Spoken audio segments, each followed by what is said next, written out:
एक ही जीवन है, चाहे डर के जी लो, चाहे लड़ के जी लो, चाहे घुटने टेक के समझौता कर लो, चाहे सामने से आंख मिला के लड़ लो।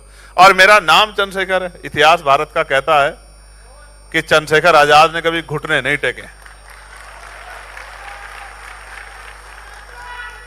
मैं आपका भाई चंद्रशेखर आजाद आज आपसे यहां अपील करने के लिए आया। मैं किसी को बुरा नहीं कह रहा हूं, सब अच्छे हैं, सब मुझसे बड़े हैं, सब समझदार हैं, सबका राजनीतिक अनुभव ज्यादा है, लेकिन मैं आपको बहुत जिम्मेदार से कह रहा हूं, एक मौका आप चंद्रशेखर आजाद को दो।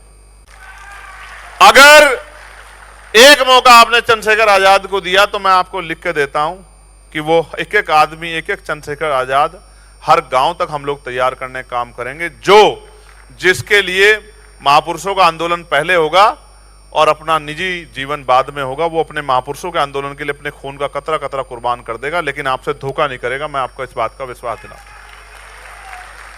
आप महसूस करो, मेरे प्रियजनों, महसूस करो। बाबा साहब ने कहा गुलाम को गुलामी का एहसास करा दो, अपनी बेटियां स्वयं काट लेगा।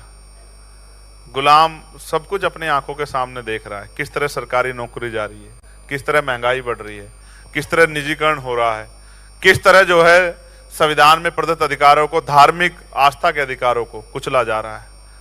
आज तो अगर कोई जो बाबा साहब ने प्रतिज्ञा ली थी वो ले लेता है, उस पर मुकदमा हो जाता है। हुआ ही नहीं हुआ, देश की राजधानी में हुआ ही नहीं हुआ। तो आप महसूस करके देखो कि क्या स्थिति बन गई है। मुस्लिम समाज के लोग हमारे बैठे हैं। जब एनआरसी का मामला आया तो चंद्रशेखर आजाद खड़ा था।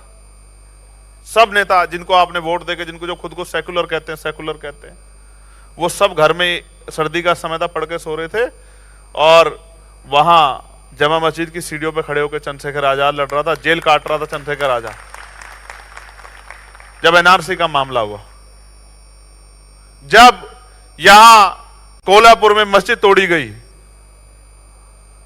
आजाद समाज पार्टी भीम आर्मी के लोग थे जो वहीं कोल्हापुर जाके, जिन लोगों को इतना बड़ा नुकसान हुआ, उनकी आवाज उठाने का काम कर रहे थे, उनके साथ खड़े होते, कह रहे थे कि अपने आप को अकेला मत समझना, हम संविधानवादी लोग हैं, हम नहीं कमजोरों के साथ खड़ा होगा तो कौन खड़ा होगा। कोई ऐसा मामला नहीं है देश भर में, चाहे कहीं मॉब लिंचिंग हो, चाहे बरेली का मामला हो, चाहे रामपुर का मामला हो, चाहे संभल का मामला हो, कोई एक ऐसा मामला नहीं है जिसमें मुस्लिम भाइयों के तरफ, सिख भाइयों के साथ, क्रिश्चियन भाइयों के साथ, बौद्धिस्ट भाइयों के साथ अन्याय हुआ और हम लोगों ने उनकी आवाज बनने का काम ना किया। कोई ऐसा मामला नहीं।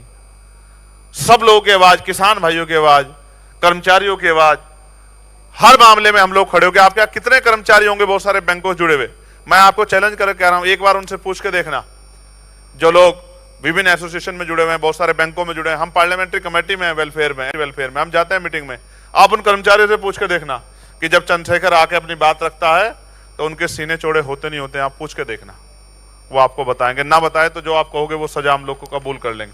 अगर कोई और आया हो मीटिंगों में, वो बता सकता है कि जिस समय चंद्रशेखर का नंबर आता है तो बड़े से बड़े अधिकारी बगले झांकने लगते हैं, कोई इधर की तरफ को भागता है, कोई इधर की तरफ को भागता है, कोई गर्दन नीचे करता है और कोई सर सॉरी सर पे उतर आता है।